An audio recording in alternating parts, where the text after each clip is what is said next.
his question to me was, if you were to die in combat, would you want your formation to take a knee or take the hill? And my response was obviously take the hill. He presented that question to me after one of our organizations had lost somebody in peacetime. And his point to me was, how are you using this opportunity to ready your forces for, potentially losing somebody in combat, but still going forward?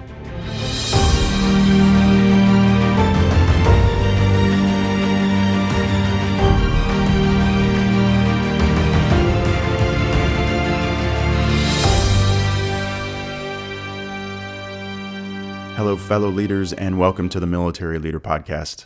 I am Drew Stedman. I've studied leadership for 3 decades. I've put those lessons into practice as a U.S. Army officer, and I am passionate about growing leaders in every profession. In this podcast, you'll find conversations with today's most successful leaders, and I've got one goal: to deliver insight to help you become a better leader and then develop the leaders around you. You can find this episode at themilitaryleader.com, as well as tons of other leader development writing, resources, and insight.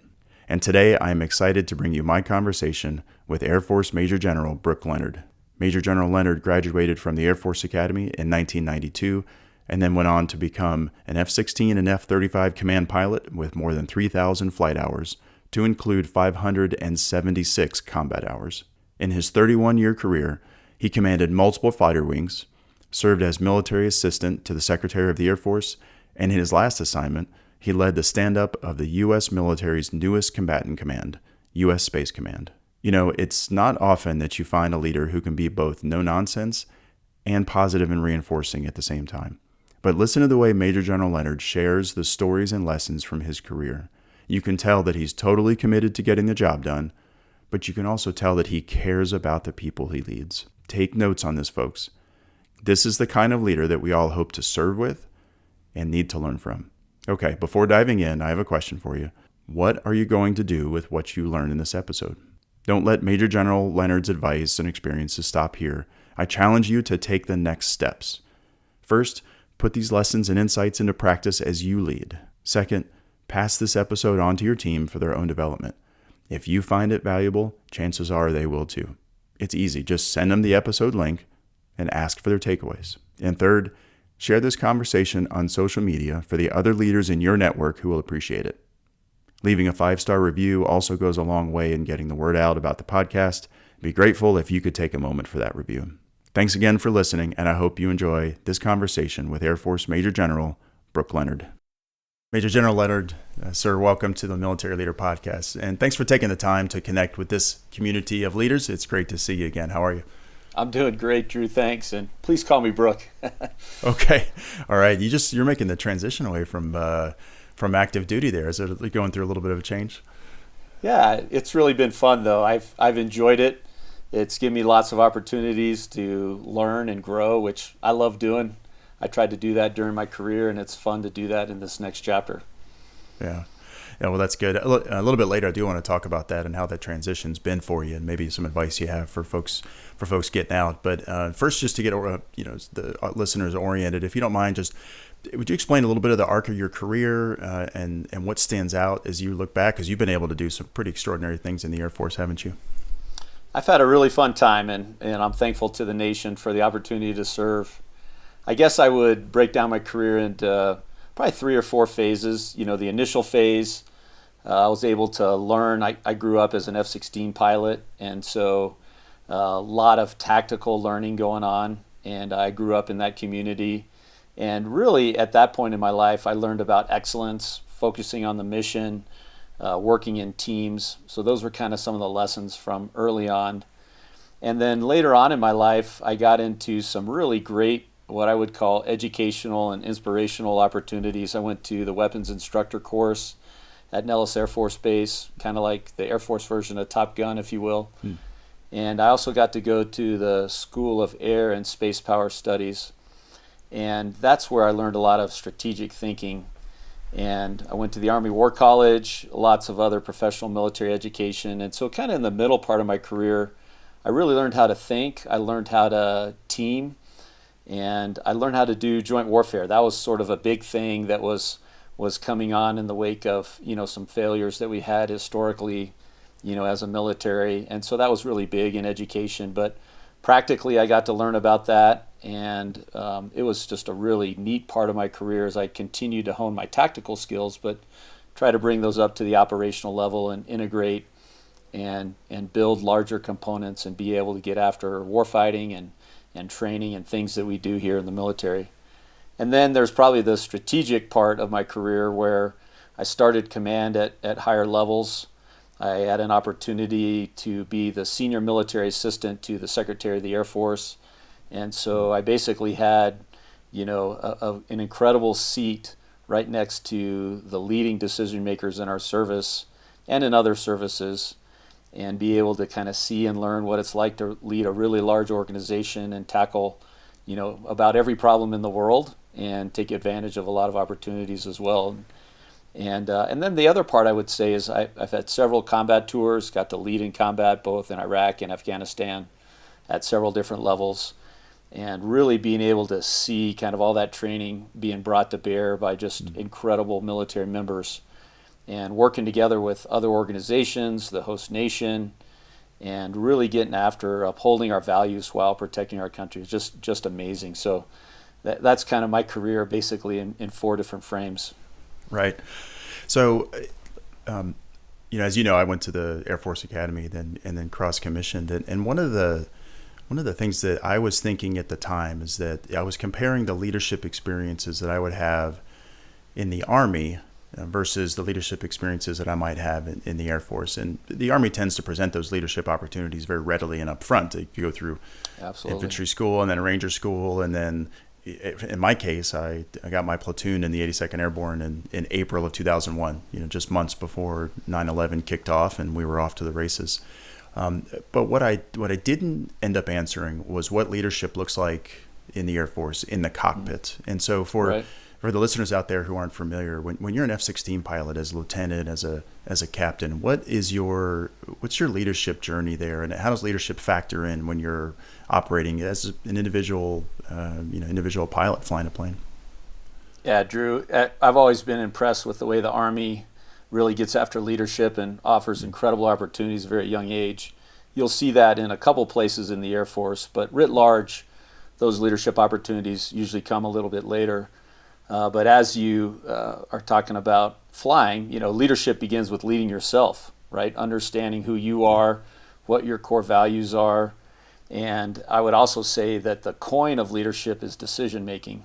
In other words, there's lots of different ways that people lead, but in the end, I think it's about making daily great decisions aligned with the mission. And so the elements of leading yourself, making great decisions, with a focus on accomplishing the mission, you see that everywhere. And obviously that's really important when you're going 500 miles an hour and bad guys are shooting at you or simulated shooting at you. So it was really important to have self-discipline, to understand your weaknesses, understand your strengths, always have an open mind and trying to learn and get better.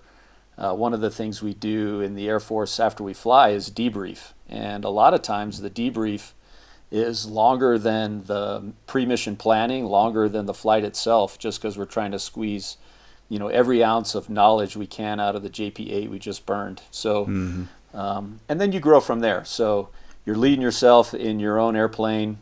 You always fly at least in pairs, and so you can upgrade to flight lead, which I did as a lieutenant, and now you're responsible for yourself and somebody else, and then you just build from there. As a 4-ship flight lead, now you're responsible for 3 others, and then larger missions and packages. But one of the really neat things that I learned very early on as a pilot is the importance of being open to critique and trying to get better. And in the debrief, we say, the rank stops at the door. And so as a young lieutenant, I was leading flights in maybe my squadron commander, an 05, was in the flight itself, and I was responsible to get him and back, accomplish our training objectives or our combat mission, as it were, and then I would critique how he did that. And so, but that was kind of the way we did it. So the rank was off, and we tried to be very professional, but at the same time, we wanted to learn and grow. And so that was just a really special opportunity, and it taught me that no matter how old you are, no matter how experienced you are, you need to be open to learning and growing, and you need to afford other people the opportunity to give you feedback, and you need to be willing to stand up and give feedback even though you might be junior in rank, and that all the little things, over time add up. And it's important to tackle those things, take advantage of those opportunities, those learning moments, as well as kind of break bad habits if you want to be good, if you want to be, the best military in the world, best officer, best person. Yeah. I mean, our mission, what we're going to be called to do certainly demands that. And what I love about the way that organizational leadership works is that it comes down so much to the daily moment-to-moment interactions that the leader is having with the followers, that and that the team is having with one another. And you mentioned, and as you were talking, I was thinking about you said the two ship, right? You have even two pilots in an F-16. In the case, there's only one pilot per aircraft, and so there's just two people up there flying together. And in that, as you described, in that scenario, there may be a flight lead, right? But there's no clear, I mean, you're working as a team. I mean, you are equals up there because it's going to come down to your piloting skills, your coordination skills. And I think that ability to influence our peers and our colleagues is maybe an undervalued, maybe a skill that we don't necessarily develop and appreciate as we go through the career, at least in my perspective and experience, because we focus on what's my opportunity to command and what's the next level, and I've got this team beneath me, right?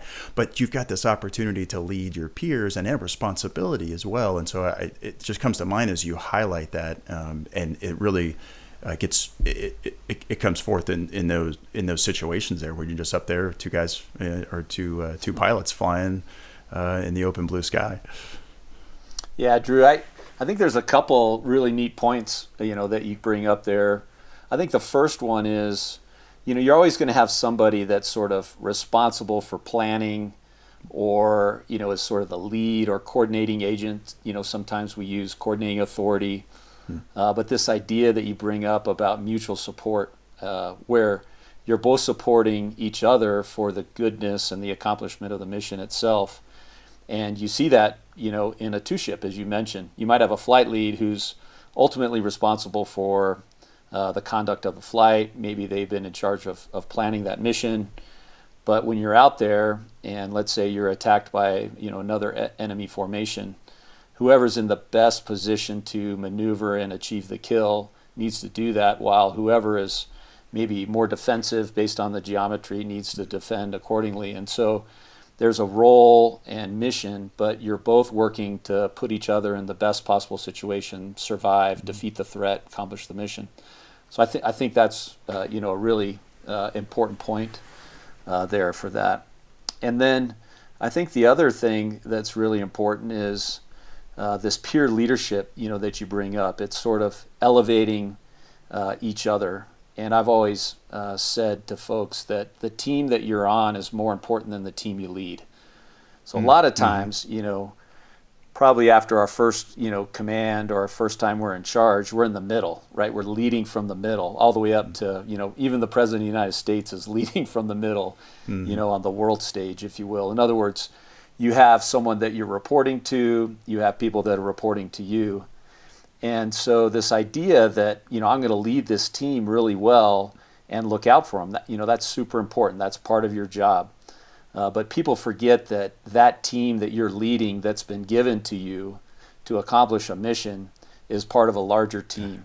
Right. And as the commander, you need to be about that larger team. And so how does your team help the larger team? And so I always say the team that you're on is more important than the team you lead, to make sure you always have that outward and others focus. That is exactly, that's the first lesson that was, it took a minute for me to learn it in brigade command. In fact, even just, so 2 years ago. And this is part of the leveling up, I think, that we go through as we come into contact with different echelons. But in brigade command, I started off looking down and in and essentially treating it like I was the only game in town. And so my boss at some point said, hey man, you're part of the division. right? Right. So, Exactly. so you Yep. probably need to consider what's going on and what my priorities are. And so he was good about it. It was subtle, and it wasn't a career-ending moment, but it was one of those things. I'm like, oh yeah, gosh, I should probably be a little bit less self-centered with my Yeah. with my Yeah. decisions and what I'm thinking about. Right. Yeah. So You could apply that at any level. The two ship has to fit into the four ship. The brigade has to fit into the division, has to fit into the corps. Absolutely. yeah. Well, what do you miss about flying, or what did you enjoy most about flying?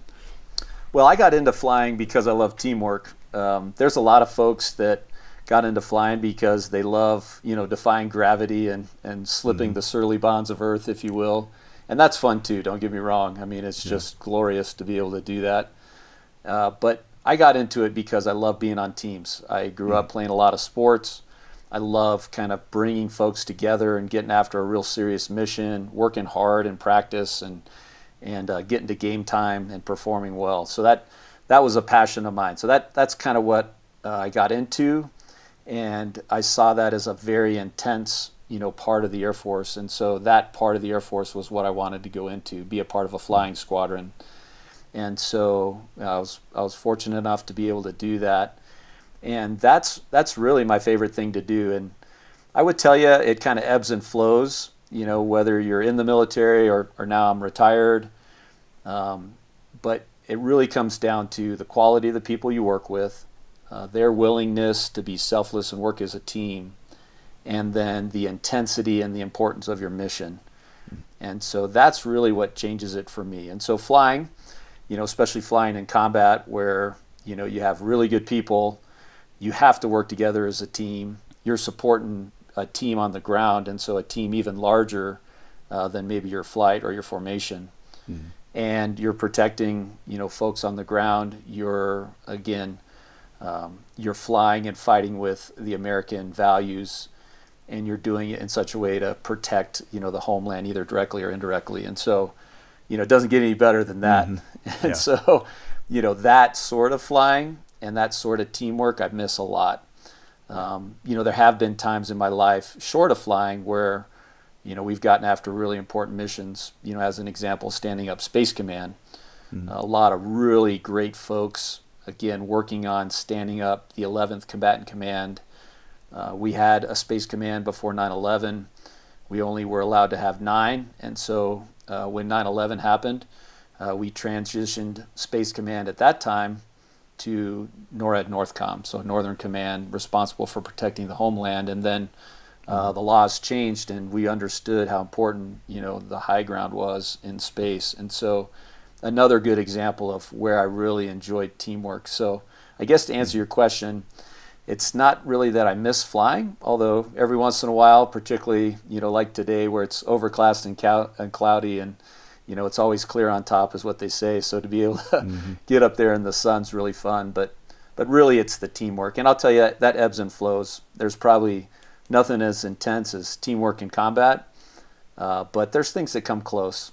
And so that's really what I relish. That's really what I'm about and enjoy. Yeah. Do you remember your first combat mission? I do. Yeah, absolutely. Where was that? So it's over Iraq. We deployed as really a half of a deployment package in support of F-4s. And so it was the last time F-4s flew in combat, and we were put together with them in terms of a hunter-killer kind of formation. In other words, we'd go out there, detect enemy threats, and take care of them. And it was at a time where we were protecting both the north and south portions of Iraq, and at the same time kind of denying Saddam Hussein capabilities to maneuver military assets around. And so it was Northern Watch, and Southern Watch was what it was called. And so there were some stipulations we put on him in terms of what he could put down there, what that equipment could do. And so here I am, a brand new lieutenant, and we were doing what we called an orientation flight, which means we didn't have a critical part of the mission. We were supposed to understand how to get up, get gas from the tanker, follow all the right procedures, get into southern Iraq, understand, the comm, all the channels you had to be on. and the procedures of how to fly and deconflict from everything else that was going on and get familiar with the terrain and so forth. And so we were doing that, and my flight lead got lit up, we used to call it. So you have a radar warning receiver that starts chirping at you if any enemy radar starts attacking. And so the radar is just a precursor for them to figure out a firing solution. And in this case, it was a AAA radar. And so Saddam was not allowed to do that to any aircraft, wasn't allowed to have, any radars that were on. And so I was 9 seconds from dropping a 500-pound bomb on that radar site on my very first combat mission. So the radar turned off. My flight lead called me off. My blood pressure went from about, 240 over 110, back down a couple notches. But that was a pretty memorable first time in combat. That's sporty. That's good. Did you feel like you were ready for that moment based on the training you had gone through? Yeah, I would say I was barely ready for that. And I think that's such a good question. That's such a good point, because one of those things I learned from all the different combat assignments, and then also some mentors that I had early on in my life, particularly my very first squadron command, which was at the weapons school, was, do we prepare our formations for the realistic challenges they're going to face in combat, whatever that is, whether it's loss of a buddy, losing someone in your formation, whether it's actually, engaging the enemy, and what is that like, and how realistically do we do that? I've never been in a sandstorm before, so how do you train to something like that? But I flew in a sandstorm in combat, and it was really scary. I've lost brothers and sisters in combat. And so how do you prepare for that? And we do, lose people in training, unfortunately, as well. I had a mentor that taught me that we need to use those, opportunities, even though that's a really hard opportunity, to prepare the formation to go forward in battle. And his question to me was, if you were to die in combat, would you want your formation to take a knee or take the hill? And my response was obviously take the hill. And he gave me, he presented that question to me after one of our organizations had lost somebody in peacetime. And his point to me was, how are you using this opportunity to ready your forces for, potentially losing somebody in combat, but still going forward? My initial decision as a young squadron commander was to take a knee. It's peacetime. Let's figure out what happened. Let's call in the right folks to care for the people mentally and physically. And you still have to do that, obviously, but, where are your opportunities to maybe start looking at, am I ready to continue the mission? And in peacetime, how do I practice that? And that was an example that I've expounded upon many, many times. I was in Korea as the wing commander at Osan Air Base, and we say, we're ready to fight tonight. Are we ready to fight tonight? Are we ready to fight on a Sunday morning? In 1950, that's when the North Koreans came across the line to start the Korean War. So everybody's having a good time on the weekend. What does Sunday morning look like in terms of readiness? What does Thursday afternoon, after we've flown our jets, for 4 days, really hard, Monday, Tuesday, Wednesday, Thursday, maybe we have a configuration that we need to train some young guys, but that's not the wartime configuration, and so our configuration doesn't match what we would generate in war. Our jets are maybe a little bit broken because maintenance has been generating the sorties and not necessarily fixing the aircraft as we've gone through that week. So are we ready? And how do we make sure we're constantly ready to fight tonight? So I just tell you all that to say that making sure you're ready to do what you do was very important to me, and that realistic readiness was important. And I saw it for the first time on that sortie, where I was like, all right, I was ready. I had all my switches in the right position. I mean, it was a surprise. There were some things I could have done better, and we debriefed those. But I felt like I was barely there, and that was a really critical time. My flight lead, could have been targeted. I might have needed to take out that threat to protect our formation.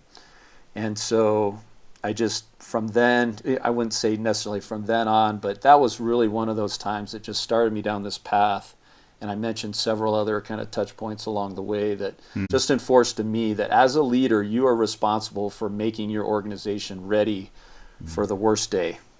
And you need to make sure they're ready for that today, because you never know what might happen and what you might be called upon to do tomorrow. Yeah, no, absolutely. In Lawrence Gonzalez, in his book Deep Survival, I'm not sure if you've had the chance to read it. I haven't. But it's got the best subtitle of any book that I've ever read. The subtitle is "Who Lives, Who Dies, and Why." And wow. So yeah, it's pretty good. But awesome. I highly recommend Deep Survival. But he goes through survival scenarios and in a case study look, picks them apart and to determine what traits and what factors led to someone surviving a plane crash, an avalanche, lost in the woods versus someone who doesn't. It's a fascinating book. But in there, he would call what you experienced an emotional bookmark. The body, yes. the body, you go through some event, and for the rest of your life, it becomes a trigger. It's come cemented in your psyche, and it's something you end up referencing back over and over again. And I think those are important to capture and learn from. But also, those emotional bookmarks usually come out of nowhere. You usually get surprised by them. And so, can you create the conditions to train people ahead of that, right, and get them prepared for those times? It is challenging for. It can be challenging for leaders to sense the organization and whether or not they're ready, because there's so many factors, right? I mean, there's right. a human dynamic, there is the equipment dynamic, there's the dynamic of the enemy and what their capability is at the time, and et cetera, et cetera. But I think you bring up a great point about the leader knowing when to reach down and pull the unit out of the slump, right? When they hit a trough. When is it time to say, get back up on the horse, right? And that's can be a delicate thing, but the leader's got to be in tune for that. And it comes down to talking to people, getting advice from mentors, your sergeant major, your senior enlistment advisor. How much sleep does the leader get to be able to sense those kind of things and make those kind of decisions? And the story that I was thinking about is an unfortunate one also, but we were going through a national training center rotation and lost a soldier due to a training accident. And so we had to tell the company, let the company commander do that, and then we had a discussion about when we were going to resume training, because we were on day 4 and we were going to continue the rotation period. The organization learned a lesson, and they had this pressure of continuing a fight, because if it had happened in home station, you wouldn't have had the same type of pressure. But they had to, right. So they got to learn that, be it a tragedy, and it always is. But these will happen. Tragedy is a predictable challenge, and if you're listening now and you're in a company or a squadron, you will lose soldiers, you will lose airmen, and if there's a battle drill to go through, the casualty response battle drill is definitely one to rehearse with the team. So you don't wait another day before you figure out how you're going to respond to that tragedy. No, absolutely. Yeah, I mean, you can just look back at history. I think a lot of times we look back at history, we look back at the way things have been, and for some reason we forget about that when we forecast into the future. Yeah. And so there are known knowns when it comes to things like that. And kind of to your point on, it is a complex problem set, but I use, I've always used Peter Drucker's, he has a book called Effective Executive. So back at you on the book recommendations. Yeah. But good. Very simple, about 150 pages, like 14-point font, so you can read it in about a weekend. But he has 5 questions for an effective executive, a leader. And the first one is, what should we be doing? So not what do we do, not what can we do, but what should we do? So this is the reorientation on what is the threat, what's my mission, not what do I want to do, or what I'm equipped to do, but what should I do? So it's a very good first question. Yep. And then, how do I do it? So do you understand the process, the equipment, the manpower? Do you understand kind of the full formula to getting to readiness, in this case, to do your mission? And then, how are you doing? So how do you do it? How are you doing at it? And, there's lots of different ways to do it. I really recommend rehearsal. My dad was in the Army, and he used to say, unless it's rehearsed, it's not a capability. And so But you can understand that. You can test, train it. I mean, there's lots of different ways to do that. But so how do you do it? How are you doing? And then how do you know? So what is your actual process of figuring that out and making sure that that's testing and figuring out where you are, kind of shining the flashlight in all the dark nooks of your mission set, if you will. And then the last one is one of my favorites as well. It's how do you learn and how do you share? There's another brigade probably doing the same thing you're doing or close to. Similar equipment, similar mission. In the F-35, when we were standing that up, there was a couple organizations alongside us at Luke Air Force Base, namely Hill Air Force Base. And so, I would talk to my operations group commander and say, hey, do you have a dialogue with the operations group commander up there that is flying F-35s just like we are? Same thing with our maintenance group commander. And so how do you share that? Like if we've learned something, I think we have the responsibility as leaders to share that with other people, obviously pick their brain as well and learn from them. And so what should you do? How do you do it? How are you doing? How do you know? And then how do you learn and share? And it is a complicated problem, but as the leader, I think that's a very useful framework. I'm trying to break down that very complex problem into an understanding that you need to have as a leader to see those gaps and then correct and make sure you're realistically ready. So you mentioned the F-35 and you experienced that transition out of the F-16 and then brought on the F-35, which is just a remarkable thing to be able to be a part of. So what a seminal moment in the kind of this generation of the Air Force, but it's also a major transition. So and as well as the Space Command transition that you mentioned a minute ago. So what advice would you have as leaders face transition in whatever field that they're in, and how can they best navigate those major changes? Yeah. Well, I would tell you being involved in something that's labeled a transition is a gift. A lot of people see it maybe as a burden or like a big rock, but it's a gift because really we should always be changing and adapting. The enemy, context, your equipment, everything's constantly changing. And so if you think you're not in a period of change or you don't need to be thinking about transition dynamics and how to lead through that, you're probably sleeping through something really important. So it is actually, I think, a gift as a leader for something to be labeled as a transition because your organization's mindset immediately, starts to welcome a lot of the attributes it needs. Now, as humans, we don't like change, so it's going to be hard. But to acknowledge it and have, sort of the supporting mindset as well as sometimes, the extra resources needed to be able to do that and the focus and the leeway often from higher level headquarters to be able to do things differently. I've seen that better when it's labeled a transition. So I think that's, first of all, look at it as a gift and a great opportunity. And I would tell you, too, like if you hate change, you're going to hate irrelevancy and you're absolutely going to hate defeat. And so if we are not in that mindset, we are not going to be able to, continue to protect, really the free society across the world that I think the United States really focuses on doing. So anyways, it's a gift. Now, I think the important part is, as you transition, you need to think about it holistically. So oftentimes technology and sometimes organizations are the seed of that change. Like in other words, you stand up a new command as in Space Command. That was an organizationally induced change, if you will. The F-35 was technology induced.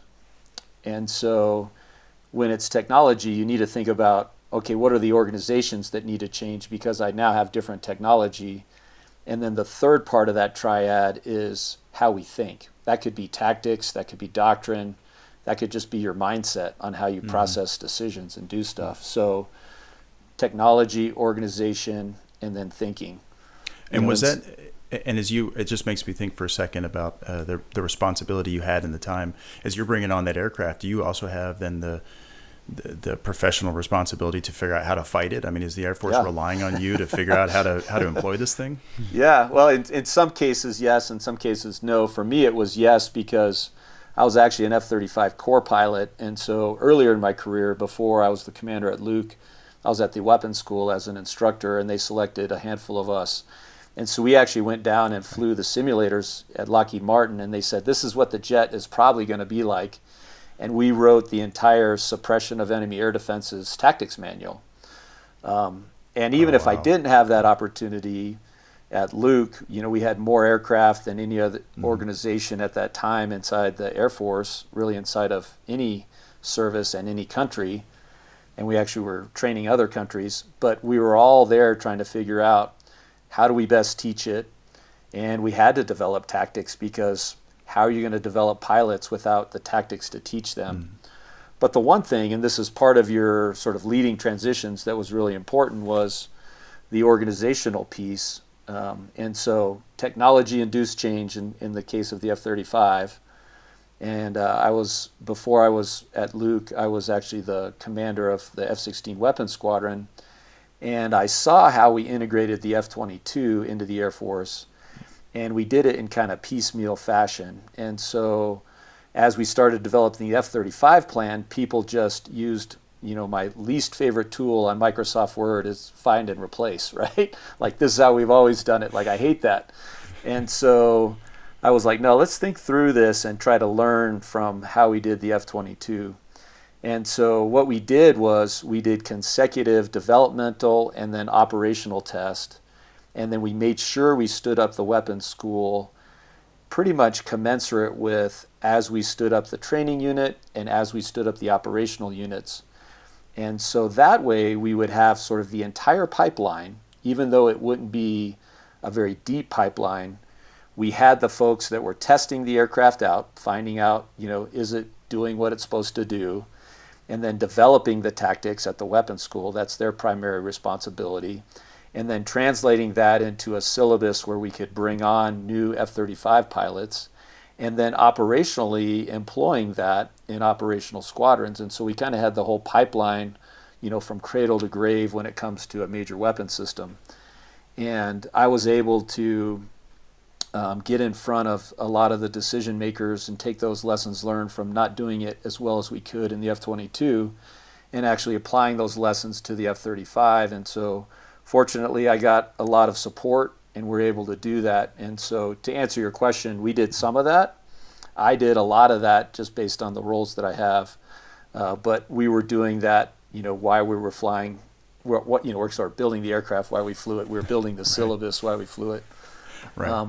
And then on the thinking part, I just wanted to highlight that, sort of I got the triad of transition is about technology, organization, and thinking and changing those things. So I had probably had about 2,500 hours in the F-16 by then, numerous combat deployments. And so now I get, old dog learning new tricks. And so I was a new one-star at the time, and now I'm learning a new weapon system. And so I had lots of experience. I've been around the block a ton, but now I need to learn how to fly this new airplane. And it's kind of like learning a new language. People say that when you're learning a new language, you translate inside of your head, then, and then speak it in that new language.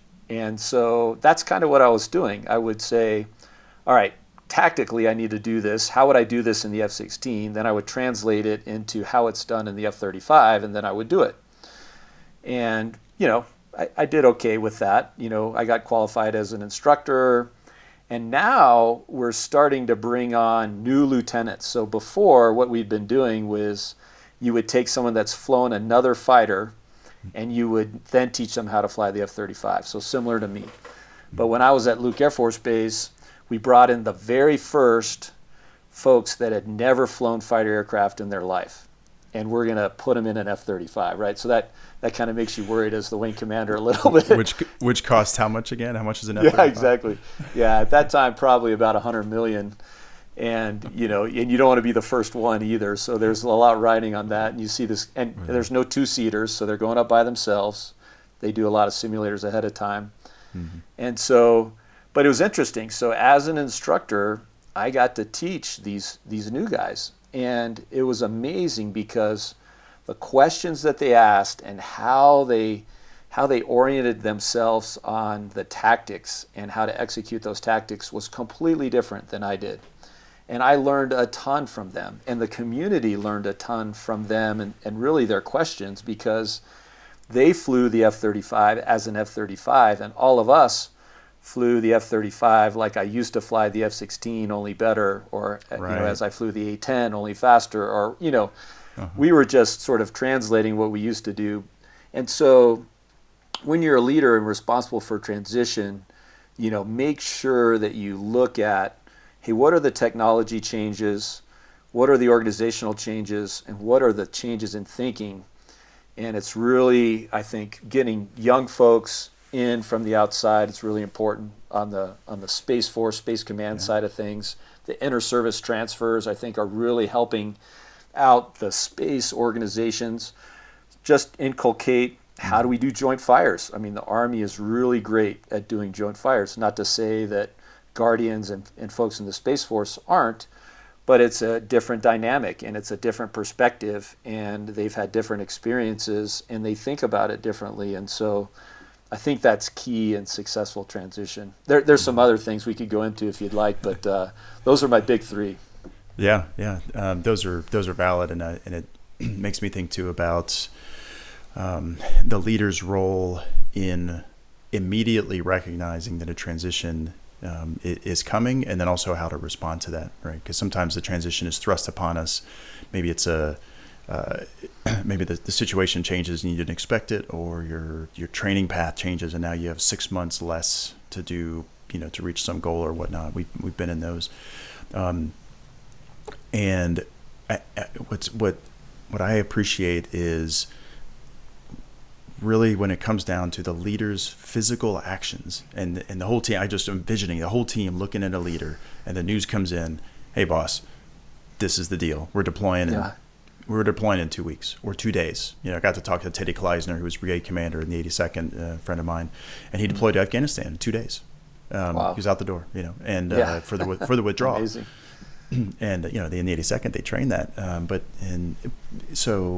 how does the leader respond in that moment? Because that very instant sets the climate for how everything else is going to go. And to your original point, if you see it as an opportunity, if you embrace that, and as a mentor of mine says, when things are at their craziest, that's when I need to be at my calmest, right? So there's an inverse relationship from crazy to calm that the leader should have.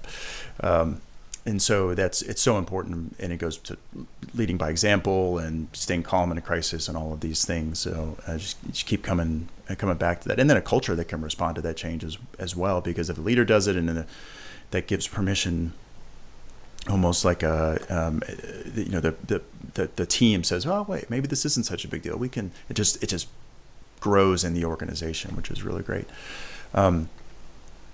If you would take a second to talk about some of those personal techniques that you use, and I'll use like meetings as an example, because you and I have had a conversation before about how you run meetings and how you open up a room so that you can get that feedback. And it's a little bit nerdy to talk about meeting dynamics. I mean, I'll admit that, but look, I mean, that's our job. That's what we do. A lot of our leadership is in meetings. And so how do you attack that when you were doing it?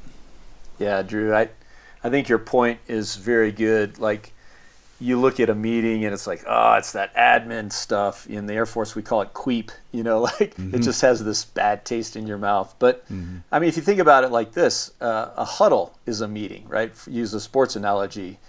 When the team takes a timeout, that's a meeting. And when you're back watching film, that's a meeting too. Meeting with your board if you're a corporate executive. All those things are meetings. I guess what I'm trying to say is I wholeheartedly agree with you. Those are interactions with other people that are necessary to get our mission done. And so, that sounds like, calling the leader 101, like this is your job to make those things as, viable as possible to get after the intent. And so I guess one is just recognizing that it's an important thing. It's not sort of, death by PowerPoint, or I just have to do it because it's on the calendar. I would tell you right then, if the meeting's not important, if it's not pushing your mission forward, then cancel it. So, there's probably some triage that you need to do to make sure that you're taking time to do the really important things. So first of all, I'd look at it as an interaction, an opportunity, and you as the leader need to take full advantage of it, and you need to lead through it. And so part of it is triaging what's important, what's not important. I think second is what is important, making sure there's a common understanding. So having a good agenda, having a kind of why for the meeting and a focus for what you're trying to accomplish is really important. Otherwise, you and your staff are just going to start throwing all kinds of crazy things in there.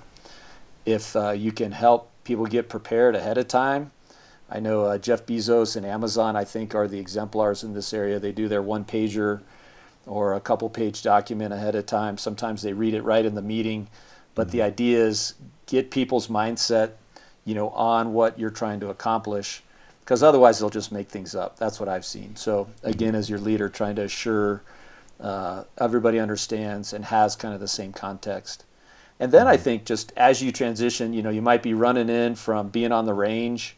Now you're going into a staff meeting, or you're coming out of, some counseling with one of your troops, and now you're, in this big audience, and it, so that transition I think is really important. And I've always tried to take the first 5-10 minutes of a meeting just to really trying to lighten the mood, trying to get people's mindsets of whatever they're down in business is been so far that day, to the up and out, the team, instead of working in the business, working on the business.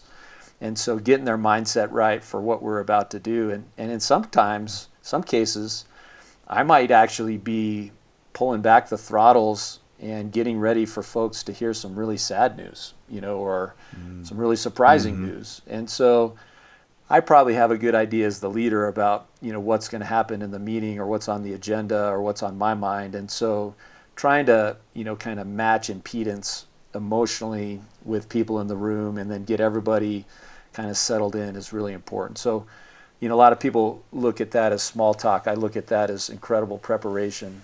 It's kind of a warm-up, if you will, just like you wouldn't put, 3 plates on either side and start repping out some bench, you're going to warm up. So I think the warm-up's really important.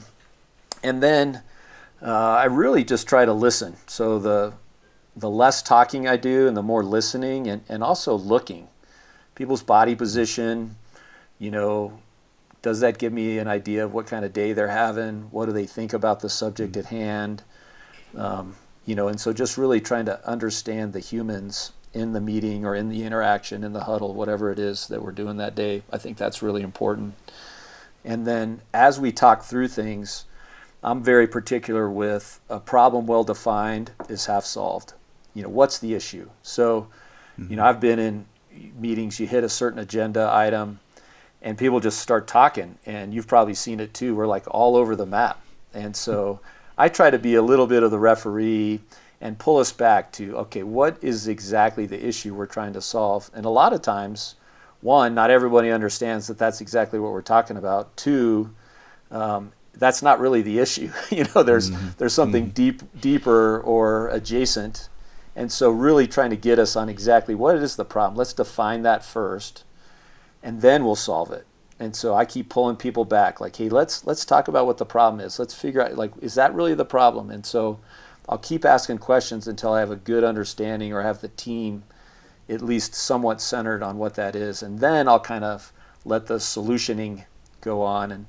And that's, again, leaders speak last. I think Simon Sinek talks about that. And, as soon as you start providing input, you start shaping the solution, good or bad. Right. And so I really try to be quiet as long as I can. And then the other thing that I like to do is like if there's disagreement in the room, I like people to take the opposite person's perspective and trying to explain it to the other person's satisfaction. And so, in an Air Force wing, you have operations and maintenance. Those are sort of the best of kin, if you will. They fight a lot, but they work together. So I'll have my operations group commander talk about the concerns of the maintenance group commander, and vice versa. And so trying to see the problem from the other person's side, I think, is really important. Making sure assumptions are clearly stated. Make sure the weighting of variables is clearly stated, so that people understand, like, why are you thinking that? Like, what are the things you're assuming? How are you weighting sort of the different factors? And what that allows everybody to do is start seeing the calculations that are out there, and it just helps the group look at alternate potential solutions and why people are actually, talking or advocating the way they are. And then my last sort of favorite technique, if you will, is what I call a pre-mortem. Like the post-mortem is like after the patient died, what happened? A pre-mortem is asking the question, why is this going to fail?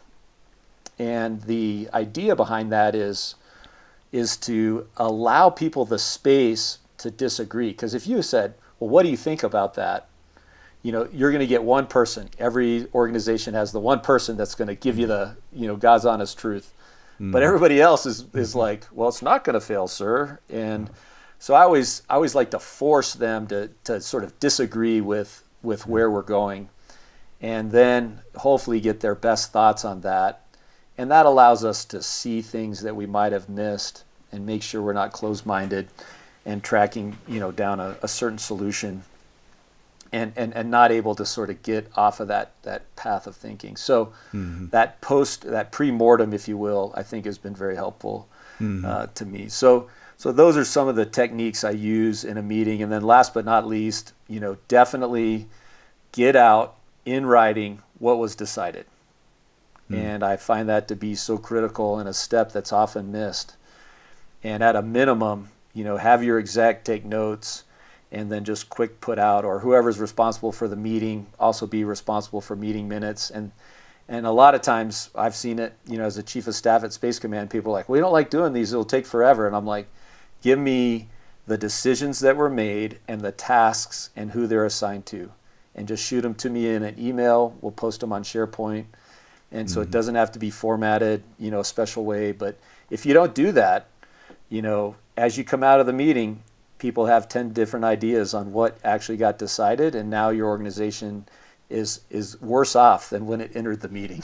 That's right. So, that's right. Anyways, those are my kind of meeting tips, if you will. And you caught me off of. I retired out of the chief of staff role, and so those are, battles that I fought all the time. But super important. Again, whether you're an operational or a staff, it's those and the interactions with just one-on-one with people. Same kind of premise, I think, applies. Yeah, those are great. I'm sure that hundreds of people right now who are listening to this just kind of put their heads down and are looking around the room trying not to be called on, because they realize that they're not doing half or even a few of those. Me included, I think we like to think that especially when you're the leader and everyone is assembled because you put it on your calendar and they're all coming here for you. Yeah. You think that you've already achieved some success, when in fact you're probably starting from a deficit and you've got to claw your way back up to some type of equity because you pulled them out of their teams and they're, like you said, your emotional state, you're coming off of one thing and straight into this. And how often do we really prepare for a meeting to make it a valuable experience? I know I didn't nearly as much as I should have. But your point about the leader's role in that is an exceptional one. And what I just to read back for you, what I feel like is underpinning that entire narrative is the idea that the leader's role is not to impart the advice, and you even said it directly. It is this assumption, is this belief that the best answer lies within the room, and it's the collective it's the collective process of the room and the added value of the room that's going to get there. And so the leader's job is to draw that out, assemble it, and challenge it, and put it into something that's going to carry the organization in a different direction, and maybe teach people along the way. It's a meeting is great when you can walk away saying, "Man, I really learned this, and this I didn't realize before."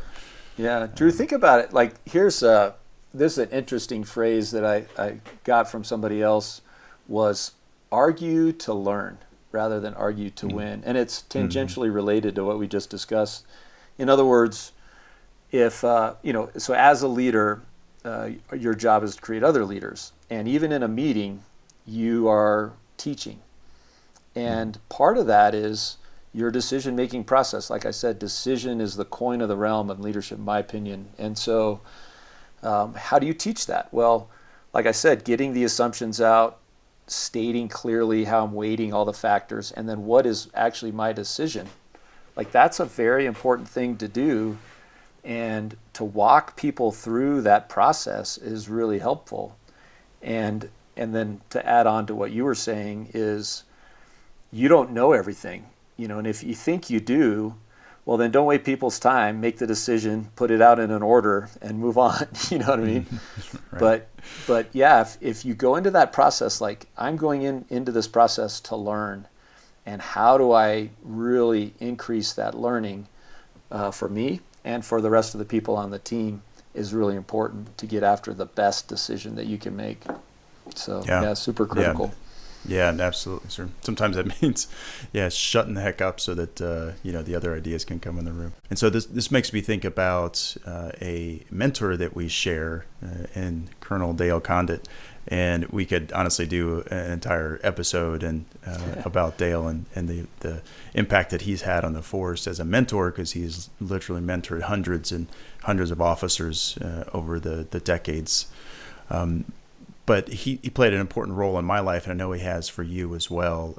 And so if you don't mind just describing maybe his mentorship and then the power that having a mentor as you go through your career, how important that is and the type of impact it can have.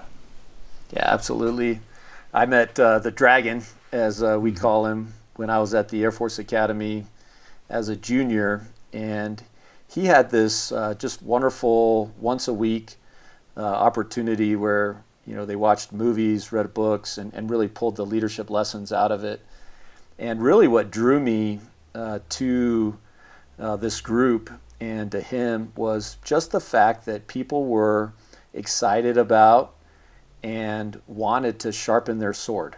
They wanted to become better leaders. And as you know, at the academy or, really any college, you're very busy and your time is pulled in, 10,000 different directions. But the very most important thing we were there to learn is how to become officers. And there really wasn't, I think, an intense as focus as the Dragon had on that.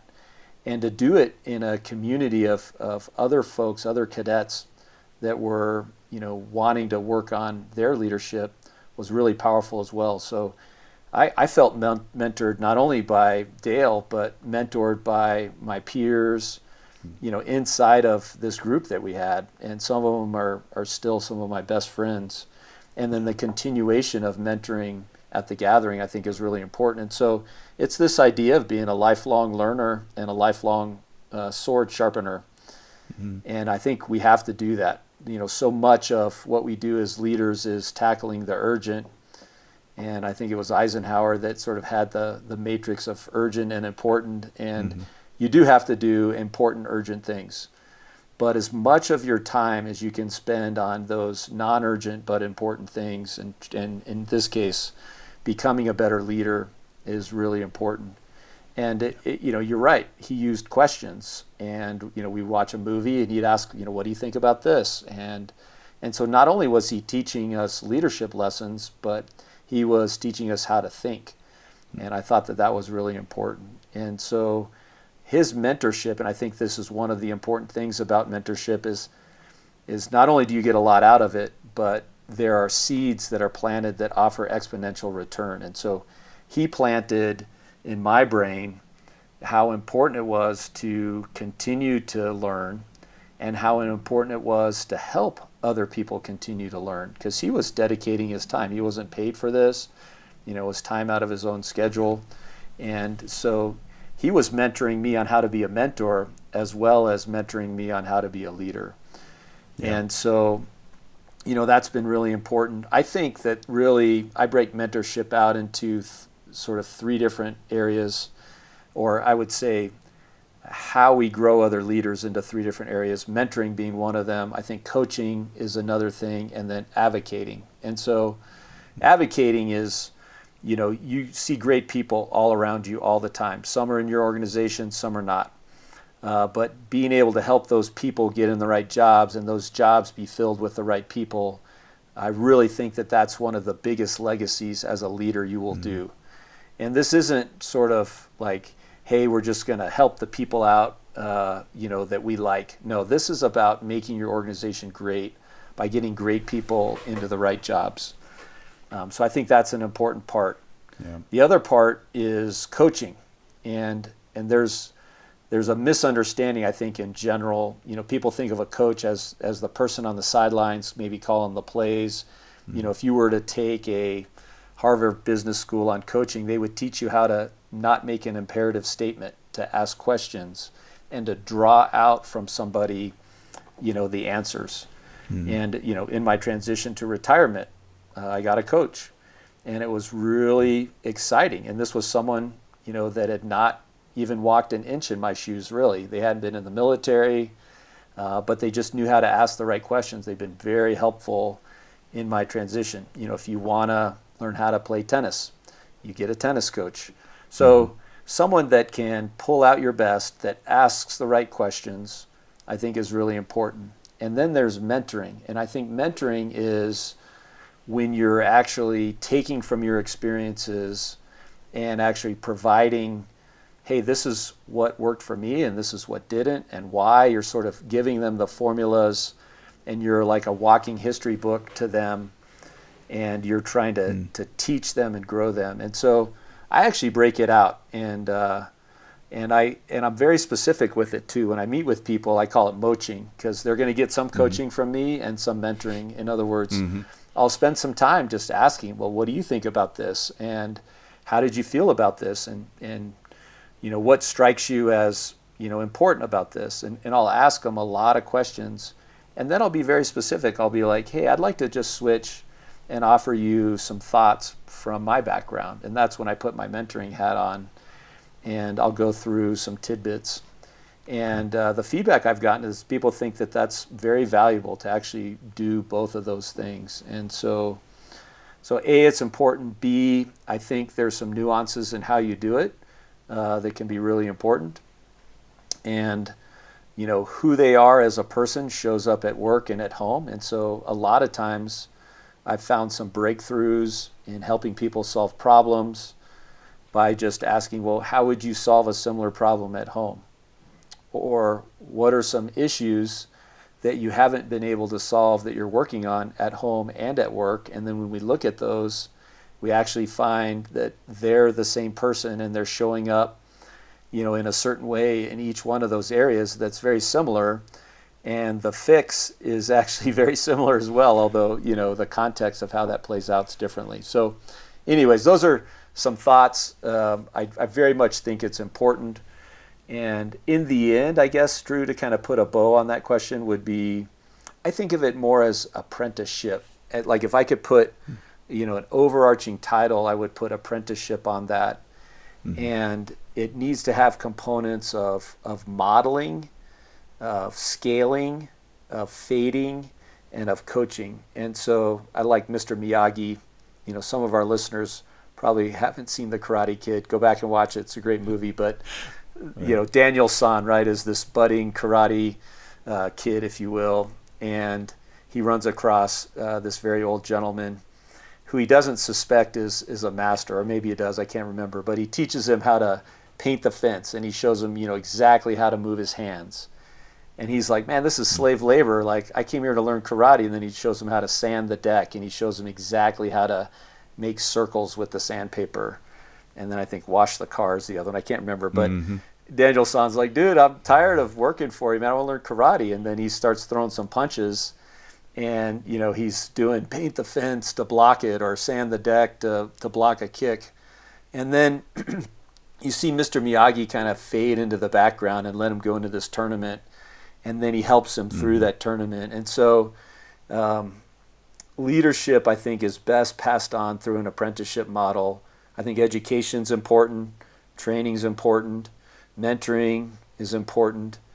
But in the end, I think we as leaders need to take on this sort of, I'm gonna use apprenticeship. I'm gonna take the people, that I interact with, and I'm gonna really pour myself into them and kind of use that model, scale, fade, and then coach mantra. So just some thoughts on that.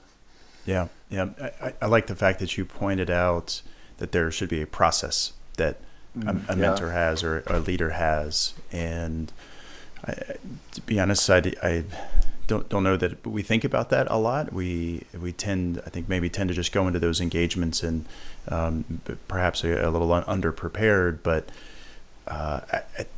making sure that we have a roadmap for that person, I think, is part of the mentor's responsibility. Yeah. If you're going to spend that time with a protege, an apprentice, if you will, there is a responsibility to chart the course with them and to, as you said, map it out and to know where they're at, because that's what the questions do. That's what the coaching aspect of that does, right? Is to say, hey, let me confirm where you're at on the map, because I don't know your perspective fully, and I want to hear what that's like. And so that is the mentor's role, which is so often the opposite of what we like to do, which is just dish out advice based on our experience, right? Which tends to be the model so many times. Yeah, it's a relationship, like you just described. It's a relationship, and they need to learn about you and where do you come from, because you're not exactly like them. And so some of your advice is based on where you've been and not fully applicable to them. So yeah, I like how you described, understand where they are, understand where they want to go, what are their hopes and dreams, and make sure it's relational. So I think you're exactly spot on. Yeah. And to call, I do feel like too that about reaching out to somebody and I say, well, they're too busy, or they won't have time for this question or whatnot. But really, and as Dale has said, that is the protege's responsibility, is to reach up and to seek out that mentorship. It is a two-way street. Yeah. Well, that's good. So just to close, start to bring it to a close here. You mentioned your transition and out of active duty here and into a host of opportunities on the backside. So as you're going through that transition now, what surprised you? What have you seen, and what should leaders expect as they go through that transition off of active duty? Right. Yeah, it's been a wonderful transition, and I didn't think it was going to be wonderful, but it really is. And so I would go into it, again, mindset is so critical. I would go into it as this is an exciting opportunity, and there's lots there. I mean, there really is. The next chapter, and to have that opportunity as a military member, one of the big opportunities is the pension we have that really frees us up to do a lot of things. That's, on the financial side. We've been trained in incredible ways, and we've been given an incredible tool set of how to lead, how to follow, how to execute. And so you are so enabled and equipped, it's amazing.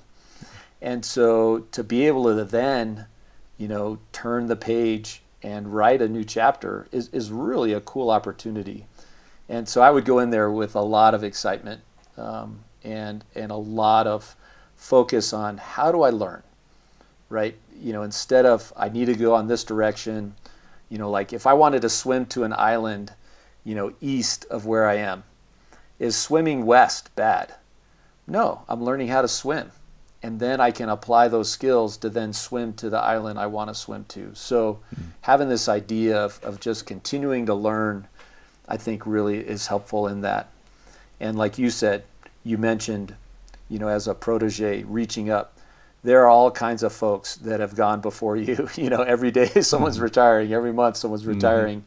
And they are so willing, the military and the family and the network that you've built up is just really incredible. And I'll tell you, everybody I reached out was just head over heels interested in helping me out, and spent way more than I even asked for. And sometimes even took me out to lunch when I told them I was going to take them out for lunch, just because they were so excited to help out. And so it was really neat. Now, you asked what was the most surprising thing. And the most surprising thing for me was how real and tangible and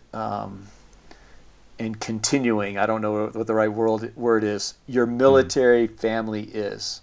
And so I literally felt like I was a lieutenant back in a flying squadron.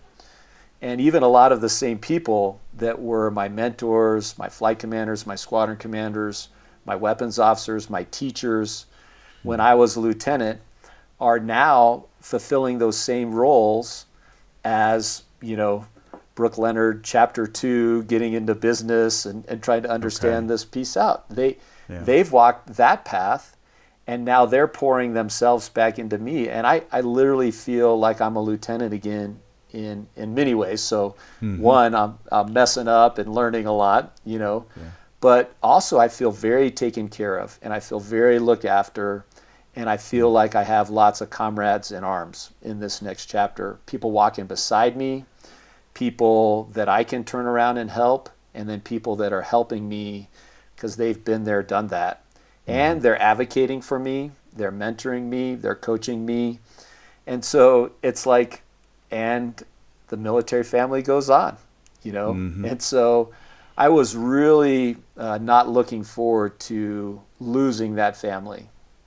I felt like, I can't wear the uniform again. I can't, show up at work. They took away all my security clearances, and all your badges and things like that. But that's not really what it's all about. The family isn't about, what you wear around your neck or what kind of uniform you wear. It's the relationships that you've built. Yeah. And I just felt like, for one, wow, what a great, time it's been building those relationships, and the times we've had and the memories we've made. That's great. And then now it goes on. We're continuing to make memories. They're a little different. We're continuing to help each other out. And so to me, like, just how amazing that is, the amazing family that you have, and the fact that they're still going to be there for you and continue to help out in practical ways, and that you get to continue to add to that family. Just the amount and how awesome that was surprising to me, and obviously very welcome. So I really enjoyed that. Yeah, it was really neat. I do think that you can expect to go through ups and downs. You're charging really hard. Everybody is in their career in the military and serving our nation. And, and it's hard I had 3 jobs. I had the job I was doing at Space Command. I had to figure out, what I was going to do after I was retired. And then I had the job of actually completing all the retirement forms and process, and it's just hard. And so as much as you can do ahead of time to try to take those 3 jobs and start minimizing or spreading out the impact of 1 or 2 of those, it, can really cut down on your stress level. So I think that's important to be cognizant of. And then just figuring out the unknown. And you're a kid again. You're a lieutenant again, right? You're a newlywed again. Like however, you're starting over. But at the same time, you're not wearing diapers anymore. In other words, people look at you and they expect you to have it all together, but you have to learn. And so reaching out, figuring out who can teach you, reading books, whatever you can do to sort of, kind of start back over on that learning journey, and be humble enough to understand that while you've learned a lot and some of those things will carry over, there are some new skills you need to learn in one way or the other. If it's not just how to dress and, pick out clothes for the first time in your life. So, but it's been really wonderful. And again, I look back on my career and the opportunities as really great, but it's people, and those people are still around, and they're still part of my family. And so, that's just been wonderful, and it really makes all the difference in the world. Yeah. I hadn't heard somebody articulate it that way in the continuing military family that goes on to support you. I appreciate you saying that. It reinforces the idea that's been cemented in my mind that relationships are the currency of the profession, and that they continue on after you build them in the military that's encouraging, right? We can continue to lean on each other. That's good. Well, Brooke, I thank you for taking the time to do this and sharing your insight with the military leader community. They're tuning in we have folks from all over the world that plug into this, and what I like about the leadership conversation is that it's evergreen, because you can talk about leadership whether you're on the ground in the infantry, whether you're in a boardroom, or whether you're in the cockpit at 30,000 feet. There's still some aspect of leading and influencing that must be present in order for people to do the things that they need to do for them, for whatever mission they're on. And so thank you for offering just a ton of advice for those people who are out there. And I'll encourage everyone listening here, you put these lessons into practice. You've got to do something with what you learn as a leader, and otherwise it just sits in your notebook and it lies dormant. And so take this, reflect on it, and then I encourage you to share it with your team. This can be a catalyst for a conversation that you and your team might need to have, whether it's in any one of the areas we've discussed here. I mean, take the meeting segment, for example. Let's go back to that and say, all right, let's just listen to this 10-minute clip here, and let's talk about how we do meetings. Is there anything that we can pull away from this so that we can become better? I promise you, your team needs to hear it, because if it's not, meetings aren't something we're good at typically. But we talked about a ton of things here that could be added value. And then share it on social media as well. We appreciate anyone sharing these lessons and getting the word out, because the whole goal of this effort is to drop insight into people's lives that can make them better leaders. So again, Brooke, thank you for taking the time to do this. How can people connect with you to discuss either business opportunities or whatever you have going on? Drew, that'd be awesome. First of all, thanks for having me. It was quite an honor. Yeah. And I'll tell you, I'm just so impressed with how you are not only continuing to serve our country, but also continuing to provide this wonderful resource for all the leaders and putting money where your mouth is. I know you lead well in your current role. I know you've done that before, but then also, to take time to do this podcast, and it's really a great tool. So just good on you, man. I'm cheered for you. Appreciate it. And yeah, absolutely. And to get in contact with me, I'm absolutely serious. I love helping people out, answering questions. Any way that I can be of service to anybody that's listening to this podcast, I'd love to do that. I'm on LinkedIn, Brook Leonard, BROOK Leonard. So shoot me a message on that, and I would love to, be able to help you out. A lot of people have helped me, and I definitely want to pass that along. So thank you very much.